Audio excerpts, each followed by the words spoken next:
And we're back with another video. So, for the past couple of weeks, I've been getting a lot of questions or a lot of complaints about people talking about brokers. Brokers, why brokers are not paying, brokers are doing this, and brokers are doing that. In today's video, there's two things I want to cover. The first thing is why I do not expose brokers on my YouTube channel. And number two, how you can go about reporting all the steps that you need to take in order to file a complaint against the broker and how you need to do that as well. And before we continue, I would like to thank our sponsor, that is HFM. This is your moment. Win a 2025 Mercedes C-Class. Explore the markets with a top-tier trading setup. 10 chances to grab the latest iPhone. Trade and earn points for the lucky draws. This is Africa's time to shine. Join the action now and trade your way to glory. Now, for the past couple of weeks, I've been getting many people with talking about, about brokers. Now, I'm not going to mention brokers in general because I'm going to explain to you now why I say so.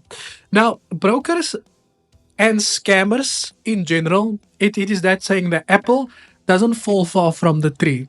They are almost the same. Because why? When you expose a scammer, they either run onto a podcast, they deny everything that they were initially found guilty for, although you have sufficient proof. A broker does the same thing. The only thing is that a broker is more aggressive. A broker will know that they have done something. Now, remember, these are not all brokers. This is some brokers and people who has filed complaints, or if you had the experience with certain brokers, you will know exactly what it is that I'm referring to. Now, these brokers will send you a cease and desist for defamation, say that you must take down the video, which is weird though, because why?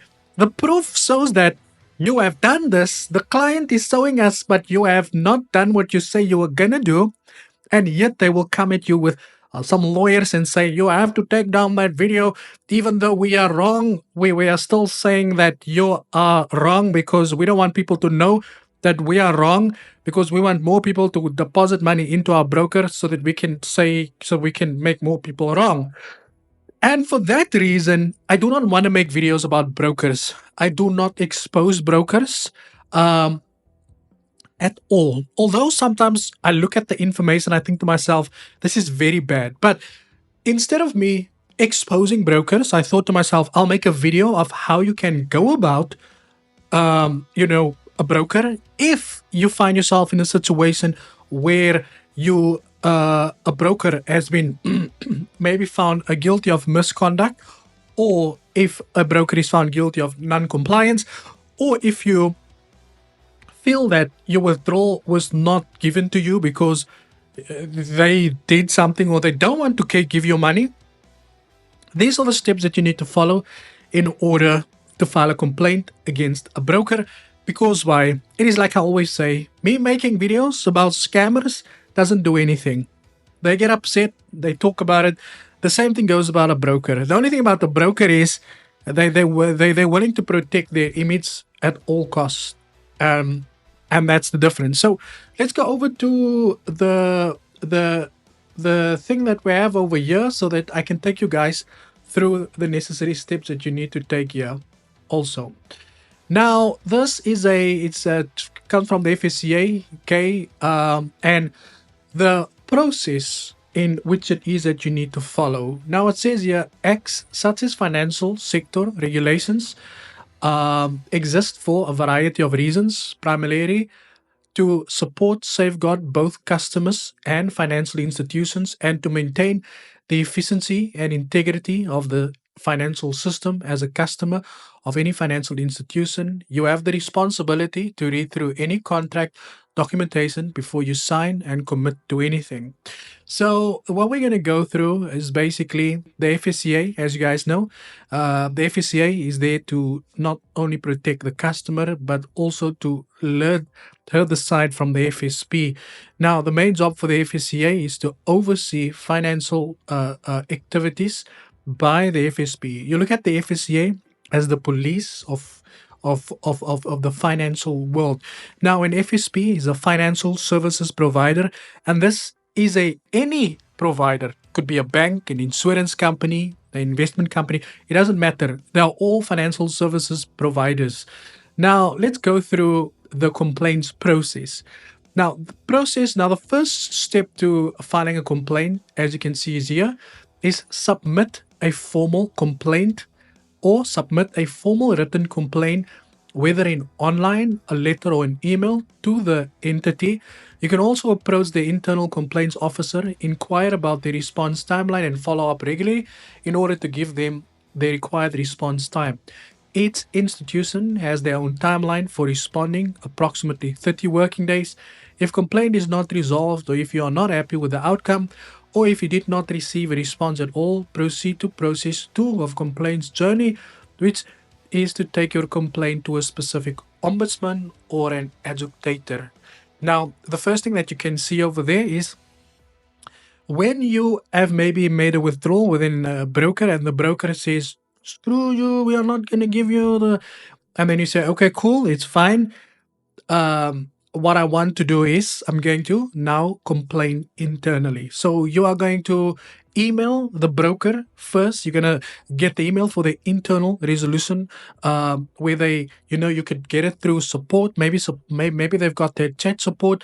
Then you can say, hi, I would like to file a complaint about something that had happened. Can you provide me with an email address? And they'll provide you with an email address, and then you draft an email to say exactly what had happened, and you just keep following up with that. Now, number 2 over here that we're going to go through, it says that the specific ombudsman. Right now, the ombudsman, it says here, depending on the nature of your complaint, you can refer the dispute to the relevant authorities, such as the ombudsman, for the phase. It says here, submit your dispute in writing, same way, and set out the facts clearly as possible. Submit all documentation to the ombudsman, including correspondence with the entity, and await their response. Depending on the nature of the inquiry and third-party response time, the ombudsman and the adjudicator will have different response time. Ask what the response times are. Follow up regularly. If your complaint is not resolved, you are unhappy with the outcome of the investigation, you can proceed to the FSCA. Now, let's assume that you made a withdrawal and they told you you're not gonna get your money, or they've slipped you, or trades couldn't close, right? So you've made a screen recording and you have the proof. You've submitted a complaint to the broker. The broker says that they don't reply because that's what they normally do. The broker don't reply. You then reach out to the ombudsman and you now wait for the ombudsman. If the ombudsman also says, but yeah, we don't really agree with what you think was supposed to happen, we actually like the broker more, then you proceed to step number 3, and you can then approach the FSCA over here, submit your dispute in writing, and all supporting documentation also. Now, this is basically the way it goes. Customer complaint, lodge a complaint in writing, awaiting formal response. Happy? Good. If the client's not happy, you go to number 2, number 3, number 4, number 5. And you go to number 3. Now, it's very important to understand that, guys, we live in an era where people think making videos on TikTok is the law.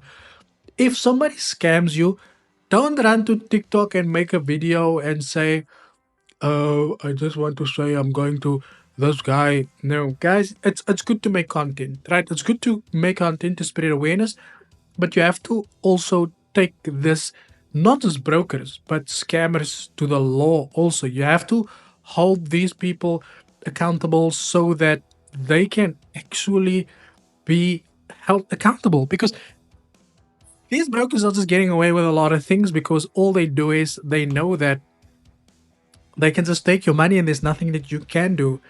But in any case, guys, thank you so much for your time. And as always, cheers for the ears.